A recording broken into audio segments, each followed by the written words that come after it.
Okay? Settle down. Start na po tayo. Okay.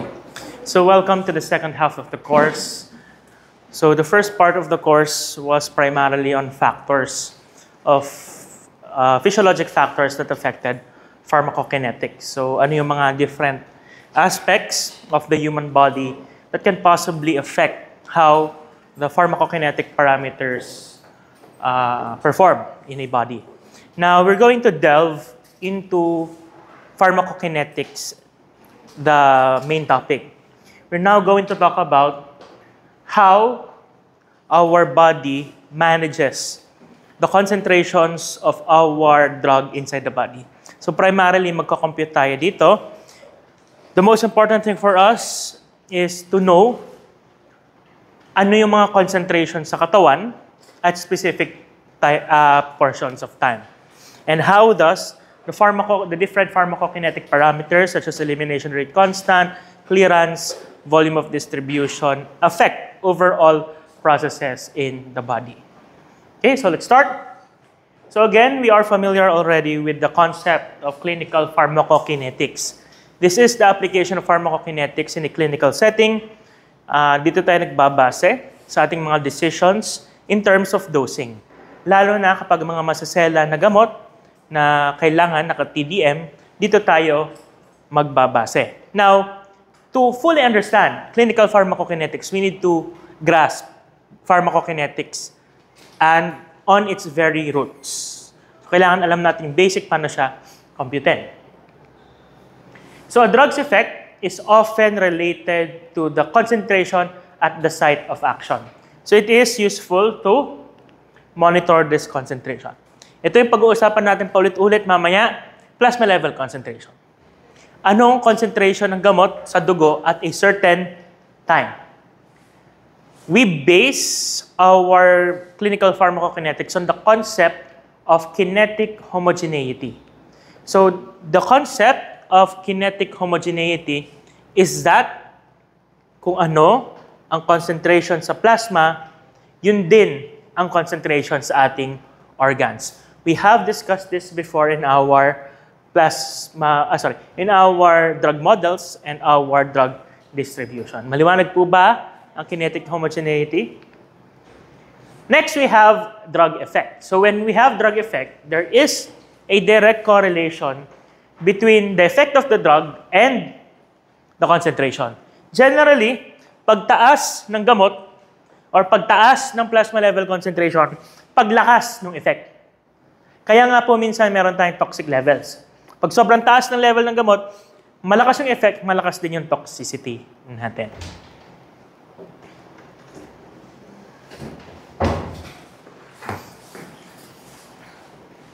Meron din po tayong Emax. So when we say Emax, it is the maximum concentration of the effect in which any higher concentration will not produce any greater effect. Kumbaga may ceiling. Merong ceiling ang concentration ng ating gamot na kahit lumampas ka na doon, hanggang doon lang ang kanyang effect. Like for example, nagbigay ka ng epinephrine, pagdami ng epinephrine, pagbilis ng tibok ng puso. Pagtaas ng epinephrine, pagbilis ng pagbilis, hanggang sa physically hindi na kaya ng katawan mo mag-elicit ng effect ng ating epinephrine. So meron tayong ceiling or Emax ang tawag. Usually naman hindi natin naaabot ang Emax. Pero pag mababa yung Emax, possible na mahina lang talaga yung physiologic effect ng ating gamot. Another concept is our potency. For our potency, it is one way of comparing drugs' efficacy or potency. Meron tayong EC50. So it is effective concentration 50. Pag sinabi nating EC50, it is defined as the concentration that elicits an effect on 50% of the population. Wala dyan ha, hindi nakasulat dyan. It is the concentration in which 50% of the population elicits an effect. Okay? So take for example, sa 100 tao, ang concentration na 10 mg per ml nag-elicit ng effect sa 50, yun ang EC50. Ngayon, pag tinitingnan natin ang EC50, pag liit ng EC50, pagtapang ng gamot. Pag liit ng EC50, pagtapang ng gamot. Potency is the relative relationship between drug concentration and effect. Pag potent ang inyong gamot, kahit kokonti yung ibinigay, malakas yung effect. Yun ang potent. Kokonti, malakas ang effect. Take for example, Botox, botulinum toxin. Napakaliit, mabilis makapatay. Micrograms lang nakakapatay. Potent poison. Pero kapag hindi potent, kailangan madaming gamot para mag-elicit ng madaming effect. Take for example, metformin. Ng metformin, umaabot ng 1 gram. Hindi siya ganun ka-potent. Okay? So, pag liit ng gamot to elicit the effect, pag potent. Pag laki ng gamot to elicit the effect, less potent. So, yung EC50, yan po yung ating pang-describe, lalo na kapag experimental, if you're trying to determine how strong our drug is. Pag maganda ang EC50, possible siyang gamot. Or possible na magawa siyang gamot. Sa ating thesis, ang ginagamit namin ay IC50. Ang ginagamit namin ay IC50. Inhibitory concentration 50. Ganon din, pero baliktad. Instead of activating, inhibiting. So doon, pag nakuha namin, maganda ang IC50, kahit kokonti yung ibigay na substance, na-inhibit yung enzyme. Yun ang magandang result. Kaso, maalat kaming lahat. Parang, well, ganun talaga ang drug development. Hindi lahat, or lahat kami, hindi maganda ang IC50. Sa aking 5 group, wala kaming panalong gamot. Ang aming mga IC50, nung lumabas sa computation, pwede mo kasing computin yun mathematically. Parang lampas sa aming testing testing parameters. Like for example, hanggang 100 milligrams lang yung aming testing. Nung kinompute yung IC50, mga 2,000 milligrams. So, ang interpretation nun, pag sobrang layo ng IC50, it's possible na nag-i-inhibit pa rin siya, but at very high concentrations. Yung reasoning minsan sa ibang laboratory, bakit ayaw nang i-test? Kasi, beyond these concentrations, nag-precipitate na yung gamot. So, hindi mo rin ma-formulate as an effective drug.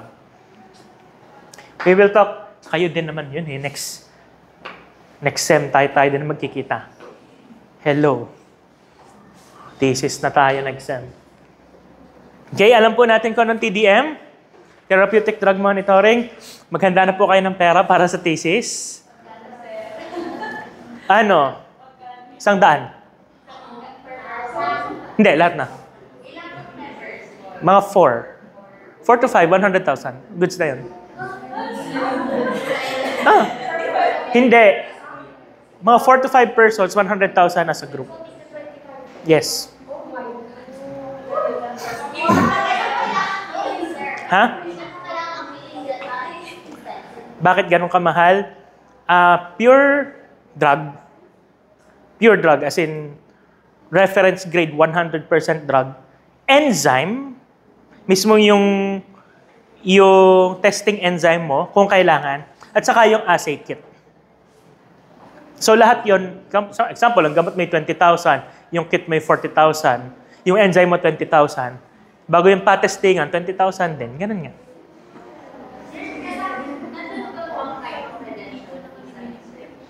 Wala. Yung research, kayo magbabayad nun, as in, depende yun sa hindi yun sasagutin ng skill kayong So depende kung anong methods ang gagamitin nyo, hindi yun ang babayaran nyo. Nasa inyo rin. ultimately, kayo din magde-decide kung anong experiment ang i-conduct ninyo. Kasi thesis nga eh. It can go as low as 40 per group or up to 120 per group. Kayo nga ang bahala. Hindi naman ako magde-decide noon. Kayo maghahanap ng kit. Ay, wala pa. Hindi pa natin alam kung lahat kayo nandun at kung may dadagdag. Pero around 4 or 5. 4 or 5. Bago, ganito. Paano kung anong sunod yung subject kay Doc? Pickle 2, DDM. Example, yung kagroup mo ng RTW1, paano pag nag-ship nung di mo magsak? RTW2, hindi na siya nag-enroll. Di wakonting member nyo. Hindi ko naman kayo imimix ulit. Kung sinong kagrupo mo ng RTW1, siya rin ang kagrupo mo ng RTW2. Possible po yun.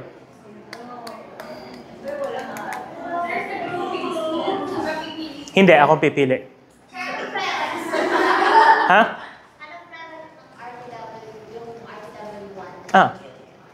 So, automatic na parang makapag-RTW2 ka. Basta may RTW1 ka, RTW2.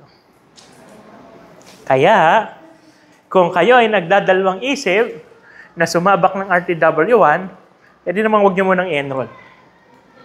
Pwede naman. Pwede-delay nga lang kayo. Ox, let's continue. So, alam po ang TDM? Okay. Yan. Sunod, we have plasma level versus time curve. Okay?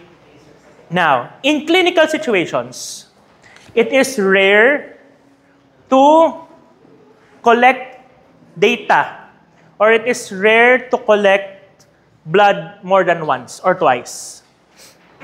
Okay? So from a mathematical standpoint, the prediction of plasma concentration is easier if we know all concentrations are on a straight line rather than a curve. Okay? And this conversion can be performed by using the natural logarithm of plasma drug concentration versus time. The plot of a curve is in fact converted to a straight line using the natural log of plasma drug concentration.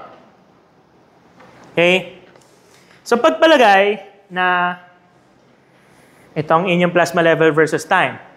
Kung kayo, to make it simple, start muna tayo sa isang turok, IV bolus. In IV bolus, yung isang buong syringe, ibinigay natin at one time. As in, direct. Lahat ibinigay. So, at time zero,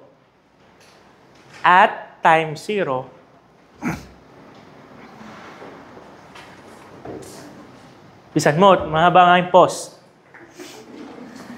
So, at time zero, kung anong concentration, or kung gaano kadaming gamot ang ibinigay mo, yun agad ang magiging initial concentration. Okay? So, take for ito ang time zero, ha? Zero. So, pagkaturok mo, yan ang ating concentration 1. This is concentration 1. Yan yung initial concentration. No, kung ikaw ay mag-plot normally, okay, kung normal mong pinlat, as in, ang pinlat mo lang ay concentration as in microgram per liter, ganito magiging itsura ng graph na yan.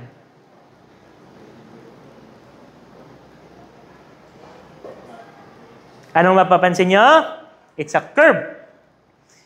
Ngayon, tama naman. It's an accurate representation of your plasma level versus time. However, it's not really useful kasi mahirap mag-predict. Magpre-predict kasi tayo. Mahirap mag-predict gamit ng isang curve. Kasi walang linearity. Walang proportionality ang concentration at saka time. Ang ginagawa para ito ay tumuwid, ay gumagamit tayo ng natural logarithm. Ang natural logarithm natin, ln. Tingnan ninyo ang inyong calculator, makikita nyo ang ln. ln. Katabi siya ng log. Diba? Ibang log ha, ln ang kailangan natin. Natural log yon. Nakita? Okay. Although mamaya ko ipapagawa sa inyo, yung pagko-convert. Sinasabi ko lang na pag kinonvert ninyo ang ating concentration gamit ang log. Take for example, ln 0.5. Ito ay 0.693. Pag pinlat natin yan ngayon, magiging tuwid. At kapag tuwid, madali na tayong makakapag-predict ng plasma level at any time. Kasi nga, tuwid. Example, gusto ko dito, gaganon ko lang. Malalaman ko yung concentration at any time. Yes. Kasi, sadyang magiging negative ito mamaya kasi pababa yung number. Mamaya ko explain yung mga negative positive.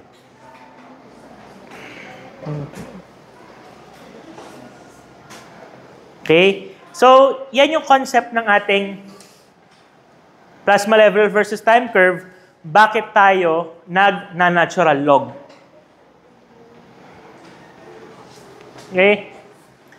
So, a straight line is obtained from the natural log of a plasma drug concentration versus time only for drugs that follow first-order kinetics and exhibit one-compartment distribution. Pag sinabi natin first-order kinetics, explain ko mamaya kung ano yon. Pero most of our drugs follow first-order kinetics. Most of our drugs follow first-order kinetics. And we simplify our predictions by assuming a one-compartment distribution. Tandaan niyo yung compartments natin sa model. So sa ating modeling na ganito, gumagana lang to. If we only assume na dugo, yun lang ang compartment. Hindi na natin pinaglilipat-lipat ng organs. Because nga, we assume that kung ano yung plasma level concentration, yun na rin yung concentration sa organs. Just to simplify things. Okay? So, ginagamit natin ay linear regression. Linear regression is a mathematical or statistical formula to predict the concentrations on a slope or in a line. Ang maganda dito, example, ganito. Nagturo ka, bago dito ka kumuha. So itong C2. If we assume that it is a straight line, kahit wala na tayong sunod na concentration na sinukat, ma-predict pa rin natin. Kasi nga, isa siyang tuwid na linya. Hindi siya nag-curve eh. So, basta tinrace mo lang siya, ma-predict mo pa rin yung concentration other than the actual measured values. May tanong po ba so far? Kaya pa? Okay, kaya yan. Now, bakit natural logarithm ang ginagamit natin at hindi log 10? Yung log 10 siguro na encounter nyo na nung high school. Natural logarithm is used because they relate to natural processes such as drug elimination, radioactive decay, bacterial growth. Natural logarithm. So instead na base 10, ang gamit natin ay ating E. Makikita niyo sa inyong calculator, E. Nasa taas ng ln, E. That's Euler's number. That's 2.718. Nasa taas po ng ln, parang alpha ln or SIF ln. That pag pinindot nyo yun, bago equals, 2.718 ang lalabas. Ha? Ang E? E. Yan, E1.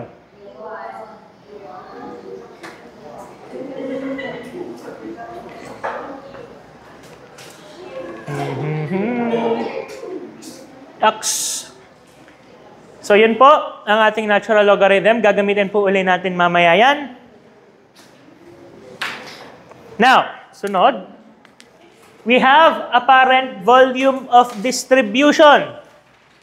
Remember that VD is a unit or a pharmacokinetic parameter that describes how well distributed your drug substance is. To get VD, one way is to get your drug dose over concentration. Okay? Yun nasa libro ninyo. Ano nakasulat sa libro ninyo?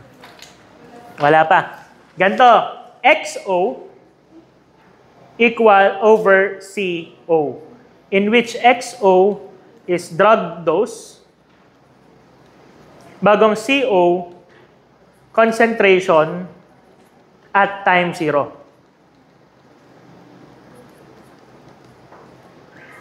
Ano yung time 0? Time 0 is the initial injection.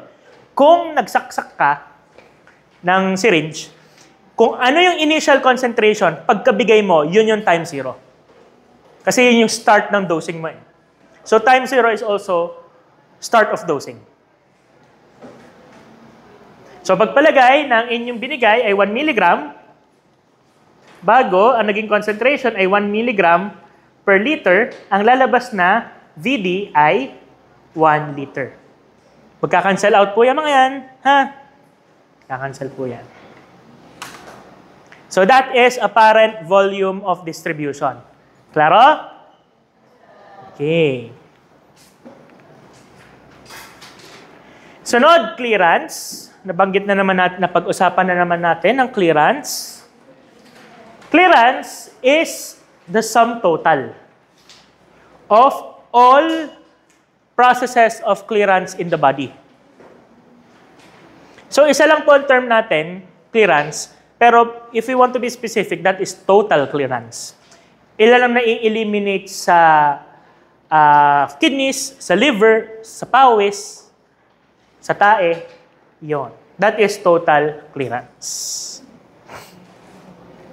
When calculating, we only assume total clearance.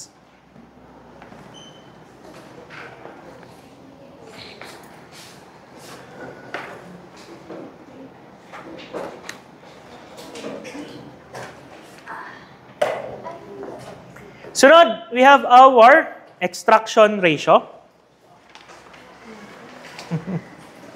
We have our extraction ratio.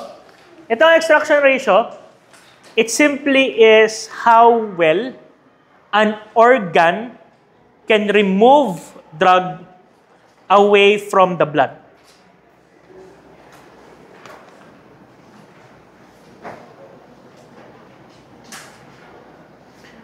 So kung ang extraction ratio niya ay 1, nauubos na lahat ng gamot na nadaang dugo sa kanya. Okay?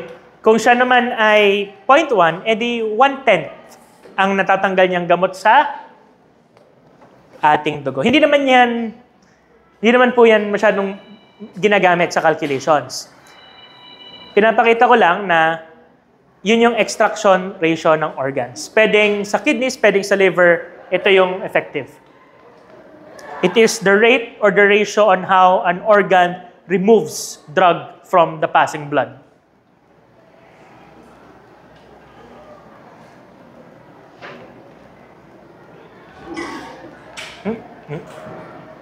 Yan. Yan, okay. Now, nabanggit kanina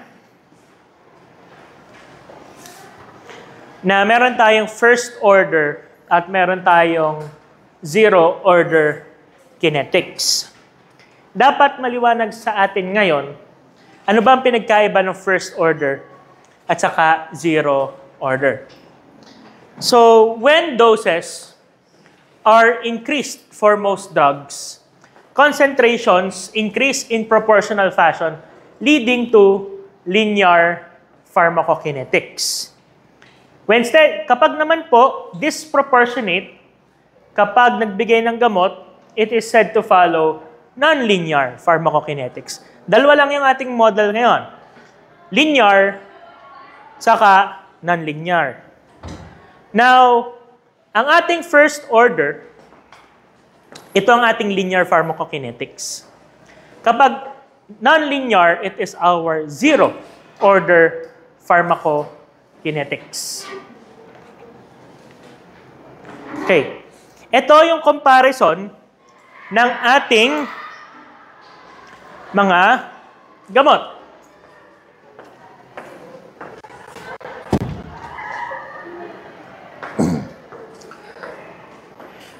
Kapag first order pharmacokinetics, ang processes ay proportional sa concentration. What does it mean? What does it mean? Kapag mas mataas ang concentration ng gamot, mas mabilis siyang ma-eliminate, mas mabilis siyang ma-distribute, mas mabilis din siyang ma-metabolize. Proportional. Pag mataas ang level, mabilis din ang elimination. Pag mababa yung level, mabagal din siyang ma-eliminate. There is proportionality.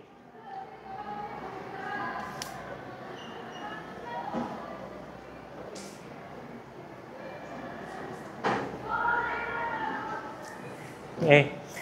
Kapag naman po, zero order pharmacokinetics, a constant amount is eliminated per unit time. Meaning, kahit madami or kahit kokonti ang ating gamot, iisa lang ang bilis ng kanyang paglabas ng katawan. Iisa lang yung bilis ng paglabas sa ating katawan. Ano yung sabihin nun? Kapag kokonti yung gamot, mabilis siya matanggal, regardless. Example, ang elimination rate natin ay 50 per minute. Kung may 25 ka, unang minuto, ubos na yon. Okay? Iisa lang yung bilis ng pagtanggal. Pero, kapag madami yung gamot, hindi nagbabago yung speed. 50 pa rin ng 50. In short, when you are increasing the dose, enzymes will be saturated and the rate of reactions are not proportional. Hindi katulad nung kanina, kapag madami yung gamot, mabilis mawala. Dito, kahit madami yung gamot, kahit kokonti yung gamot, iisa yung speed. Kaya ang nangyayari, pag natatambakan ng gamot, matagal mawala. Hindi kasi proportional yung removal ng gamot.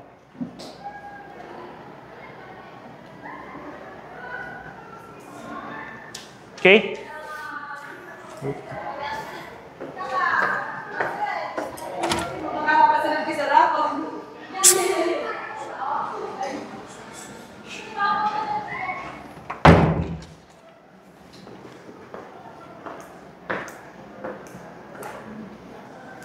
Okay. Now, again, for our first order, it is proportional to drug concentration. Pagtaas ng concentration, pagbilis. Pagbaba, pagbagal. Dito, iisa yung speed. Okay? Ito yung important mamaya. Pag pinlat natin ang isang first order kinetic drug sa regular graphing paper, siya ay bubuo ng curve. Pero, kapag pinlat nyo sa logarithmic paper, siya ay magiging tuwid. Kaya pinagdala ko kayo ng logarithmic paper eh. Mamaya tayo mag-sample. Okay? Okay. Tingin din eh. Tingin dito. Kapag sinabi natin na zero order kinetics, a constant amount is removed per unit time. So kung mapapansin nyo, gaano kadaming nawawala every time na nalipas yung araw? 20%. Nag-iiba ba? Hindi. Bumibilis ba? Or dumadami? Hindi. Constant amount. So kung nagsimula ka sa 100, 80, 60, 40, 20. Tanya dito. First order. Ano yung una? Hindi. Gano'ng kadaming nabawas? 10. Dito. 9. 8. 6. Hindi ba 8? 8.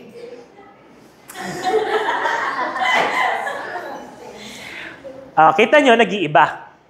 Kung nakita nyo, yung unang talon, malaki, 10. Yung sunod, mas mababa, 9. Yung sunod, 8. Kita nyo, bumabagal.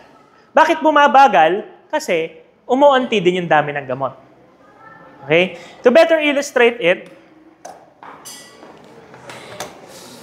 let's have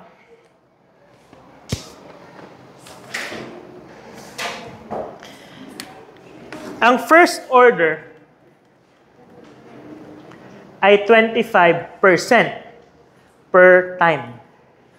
Ang zero order ay 25 units per time. Kung tayo ay nagsimula sa 100 pareho, magsimula tayo sa zero order kinetics. Every time na lumilipas yung oras, kung ano man time yon, nagbabawas tayo ng 25. So pag lumipas ang oras, anong sunod na value? 75. Sunod? 50. Sunod? 25 bago 0. Dito, 25% ang nababawas. So 0, 100 bago 75. 25% of 100 is 75. Yung sunod, kailangan na ng calculator. 75 times 0.75.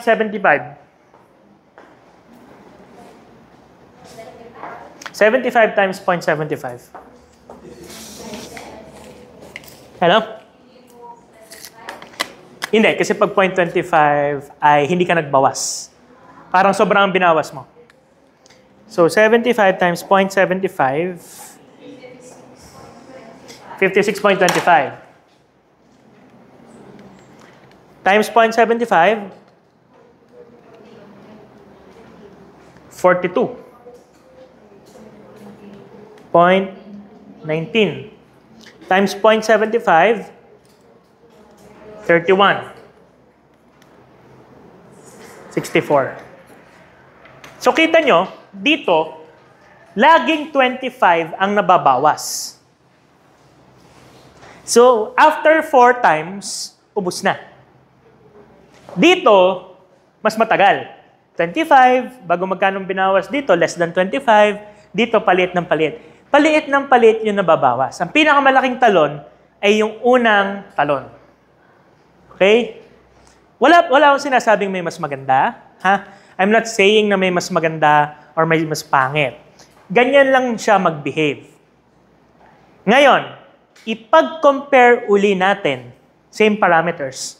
Same parameters tayo. Zero order ulit. First at saka zero. Pero same parameters tayo. 25%, ito, 25 per time. Pareho, di ba? Yung kanina. Magsimula tayo 1,000. Ito. Anong 25% ng 1,000? Ganun din. 56, 560. 750 times 0.75. 562.5. Isa pa. 421. 875. Okay? Tingnan natin yung kabila. Ano sunod dito? 975. 950. 925. 900. Nakita niyo yung difference.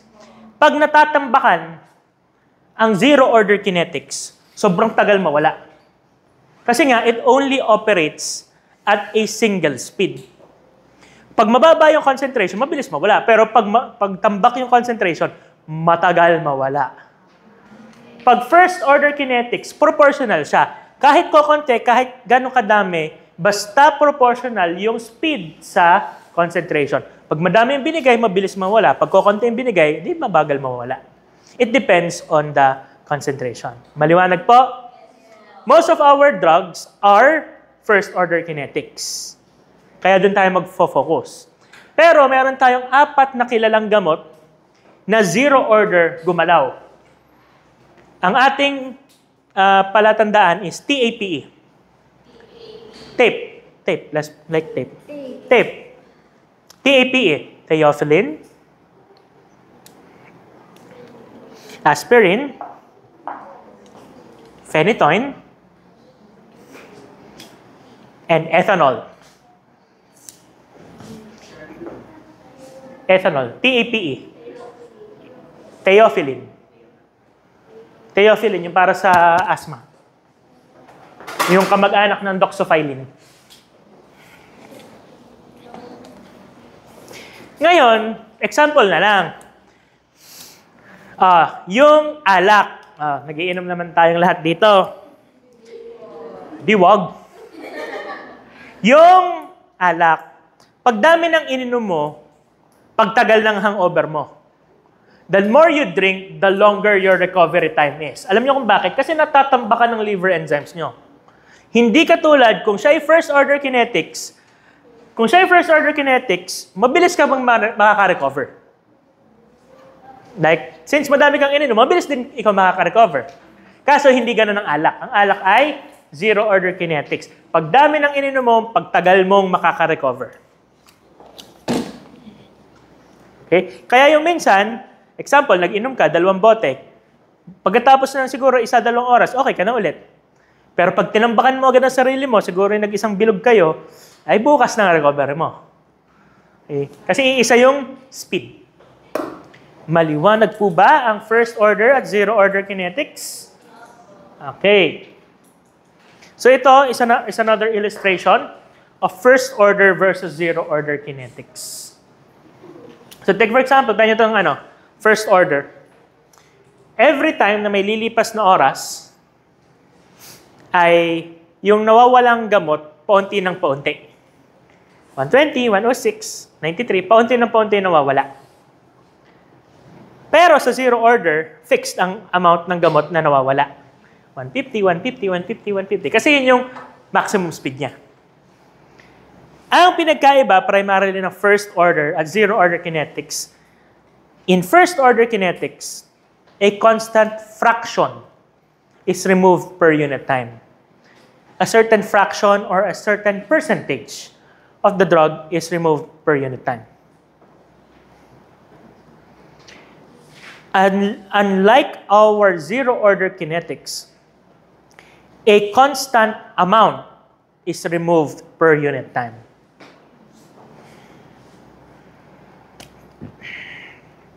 Sa first order, fixed ang fraction. Sa zero order, fixed ang amount.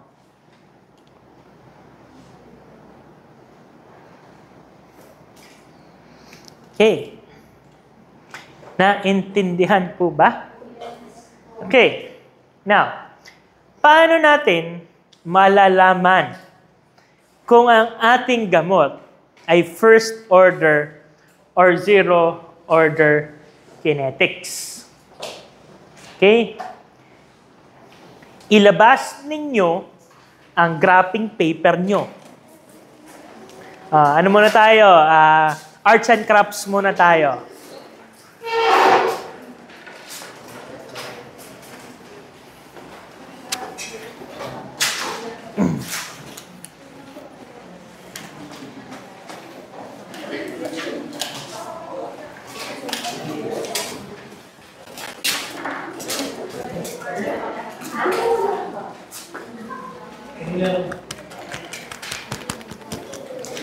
Sa mga graduate kayo ng high school, marunong mag-graph? Wala kayong subject. Hindi. Algeb 2. Algeb 2 nag-graph eh. Algebra 2. Kami kasi ay Algebra 1, Algebra 2, Geometry, Trigonometry. Wala naman kasi paggagamitan ng trigo kung hindi ka engineer. So unless STEM engineering talaga. Yan. Ax. I-plot nyo to. Using a rectangular graphing paper. Pag sinabi po nating rectangular graphing paper, hindi rectangle, yung putol ng graphing paper. In sabihin, yung axis ay iisang size. So kung anong hawak nyo, yan ang rectangular graphing paper, ha? Hindi po in sabihin rectangles, parang right angles lahat. Kung ayaw nyo rectangular, using regular graphing paper, plot both values, both data. Yung time, y-axis. Ang concentration, x-axis. Sorry. Y-axis ang concentration, patayo. Ang x-axis, time, pahiga. So, 0, 1, 2, 3, 4, 5. Pataas, 100, pababa. Okay? Dalawang magkaibang graph ang gawin nyo para makita ninyo. Hindi. Dalawang magkaibang graph, pwedeng magkasama sa isang papel. Depende kung gaano nyo kalaki gusto. Basta gumawa kayo ng graph. Hindi kayo marunong gumawa ng graph, no? Patay. I am worried.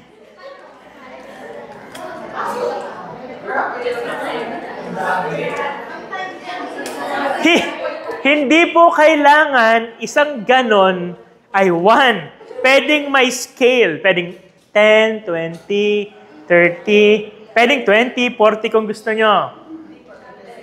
Ano?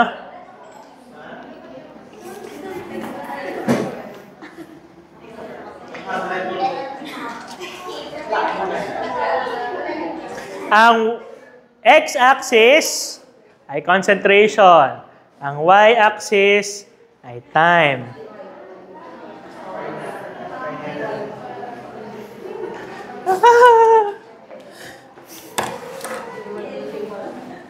Lalagay ko na, ha? Time is x-axis. Ito ay y-axis.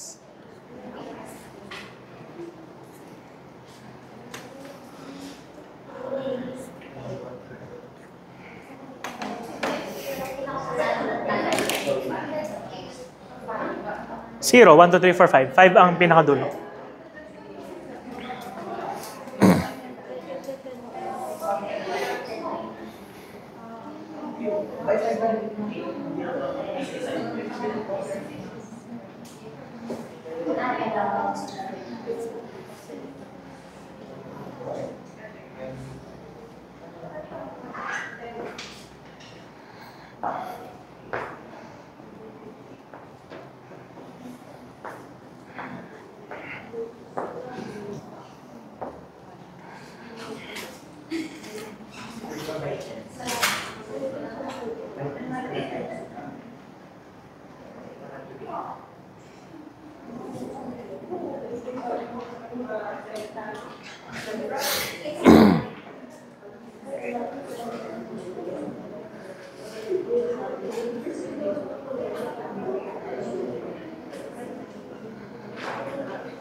Nakapag-graph na.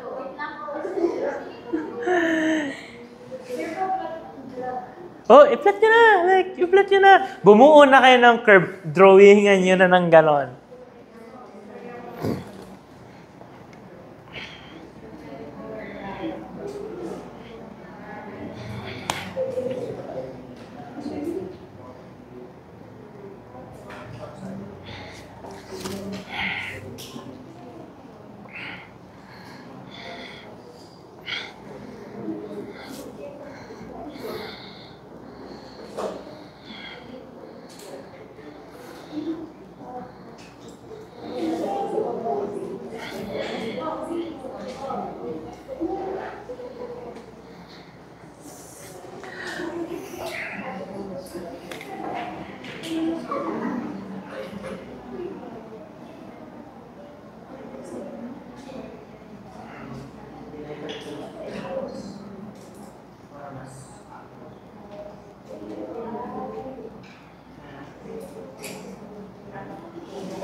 Kalalaki naman ang inyong mga graph.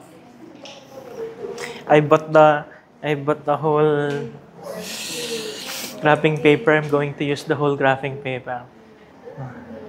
Tingnan. Okay.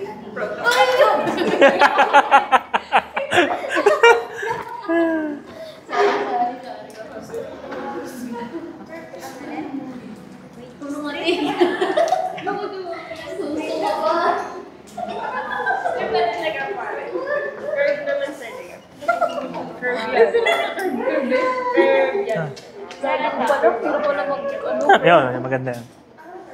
Maganda rin naman yung iyo. Mas maganda nga lang yun. Pampalubag-loob. Okay. Anong napansin? Straight ang B. Pero kita din naman kasi sa concentration pa lang na constant na nawawala ay 5. So ito ay first or zero order kinetics? Zero, kasi constant amount. Okay? Ngayon yung A, if it forms a curve on a rectangular graph, kailangan tuwid muna siya. So hindi pa natin alam kung yung curve na yon ay tsamba ba or sadyang ganon. Itong sunod yung gagawin. Makinig, sa sunod na gagawin ha. Makinig. Using the values of the concentration of drug A, you're now going to get the natural logarithm of all numbers. So itong gagawin nyo. Nasa inyo yung data. Okay. So ito yung drug conc in milligram per liter. I-convert nyo sa ln conc. So kung ito yung 100, ito ay, kunin nyo, ln 100. 4.6. Okay, 4.605. Kunin sa lahat ng number. Okay? Pagkakuha ng natural logarithm ng lahat ng numbers, plot it again. But this time, concentration or natural logarithm of the concentration versus time. ln conc over time. Okay, so ganitong itsura ng sunod. ln conc versus time.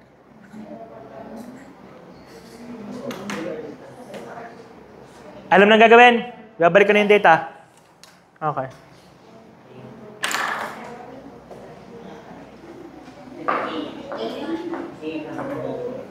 A lang. Sa drug A lang gagawin.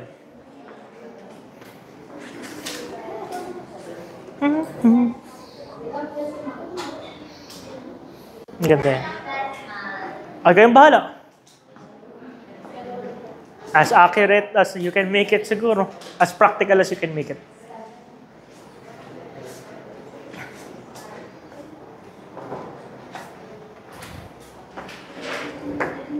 Malamig na.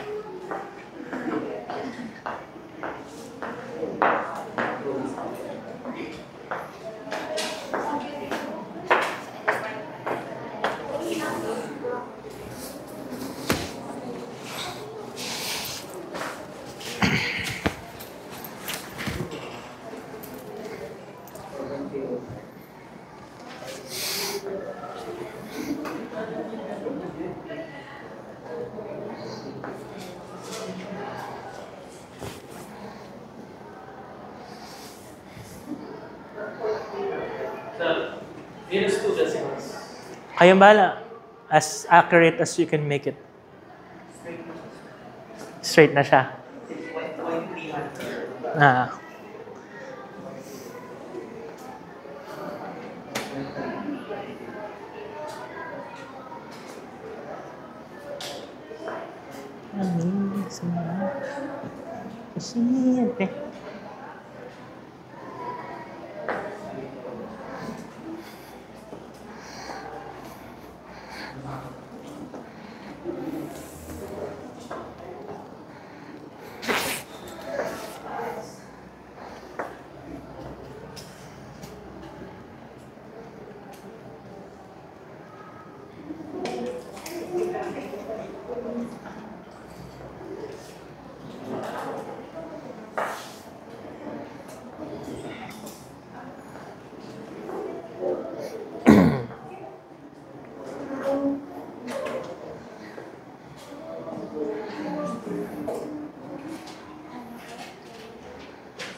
Ang importante, makita nyo, ang drug B, pag pinlat sa rectangular, tuwid, zero order kinetics. Ang drug A, pag curve, i-convert muna sa natural logarithm, then, i-plot ulit sa rectangular, ln conc versus time, at siya'y tumuwid, zero order kinetics yun. Okay? Last activity, kunin yung inyong semilog.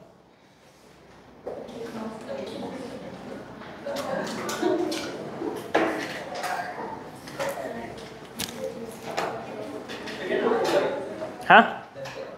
Yes, yan ang semilog. Yan. Okay? You're going to use your semi-logarithmic paper.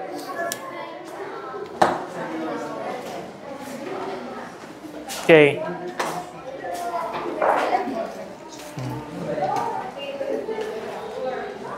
Daming klase ah.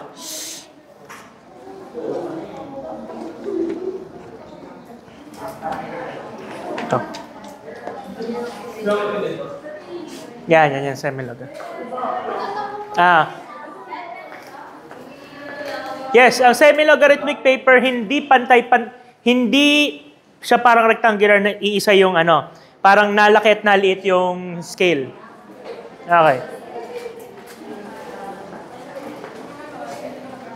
Now, ito ang gagawin sa semi-logarithmic paper. I-plot ninyo ang drag A sa semi-logarithmic paper. Ang i-plot ninyo itong values na ito, hindi naka-logarithm. Itong values na ito. Paano gamitin ang semi-logarithmic paper?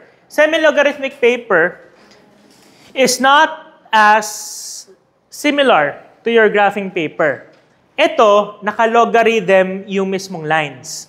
So, take for example, makikita nyo dito, 1, 2, 3. Kung makikita nyo, parang nag-iiba yung interval. Ang sabihin po nito ay 10 raised to 1, 10 raised to 2, 10 raised to 3. Meaning, ang scale po niya ay 0 to 10, 10 to 100, 100 to 1,000. Naka-logarithm. Okay? So, malamang ang lalabas diyan ay ganito. Ganyan. I-plot ninyo ngayon. Lakihan nyo yung interval ng y-axis para makita nyo yung linya. Ang y-axis ang lakihan nyo ng interval para makita nyo yung linya. Ay. Gamitin nyo yung drag A.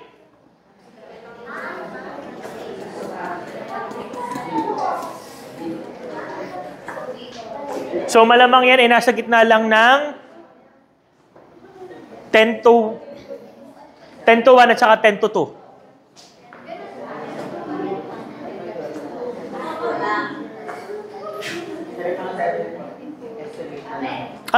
Estimate yan. Mahirap yan. Maliit yan. Estimate lang talaga yan. Yung ibang logarithmic paper, ano na, parang 0 to 10, 10 to 100. Pero yung iba, naka 10 to 1, 10 to 2. Sir, hindi po ba baliktad yung y-axis? Hindi, tama. X-axis is the concentration. Time is pa y. Yung y po kasi... Sorry. Yung x, lakhan yung interval. Yung y, pataas. So, i-plot nyo pa rin as usual. Pero hahabaan mo tayo. Habaan nyo yung time para makita nyo yung pagkatuwid ng linya. 30 minutes. So, kung kayo mag-plot, yun dito lang.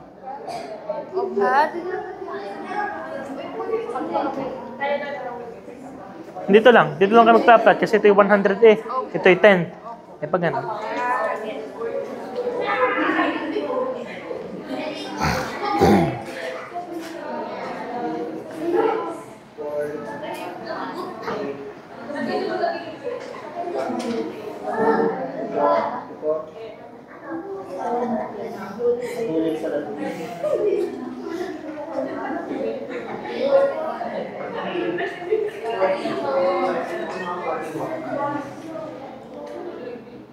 Anong na-form ninyo sa semilog? Straight line. So ito yung ating ang first order, rectangular, saka logarithmic. Ang first order sa rectangular siya ay curve. Pero sa logarithmic siya ay straight. Ang zero order, straight, no plot. Hindi na tayo nag-plot. Kapag log conc, ito straight. Then, no plot na rin. So, yan yung ating observations sa pagpa-plot ng ating data. Kapag first order, sa rectangular, siya ay curve. Pero sa semilog, siya ay tuwid. Kapag zero order, rectangular plot, straight na siya. Then kapag kinuha natin ang natural logarithm ng ating concentration at siya'y tumuwid, yun ay first order. Okay? Ang pinakagagamitin natin dito, class, ay itong nasa dulo. Itong log concentration. Ang gagawin natin ay lahat ng concentration natin na first order kinetics, ilo-logarithm natin para pag nag-plot tayo, tuwid yung linya. Naintindihan? Okay. Nakopya itong table? Okay. Okay. Let's have a 10-minute break. CR break. Kind of refresh yourselves. Be back exactly 10 minutes. We're going to continue with the lecture.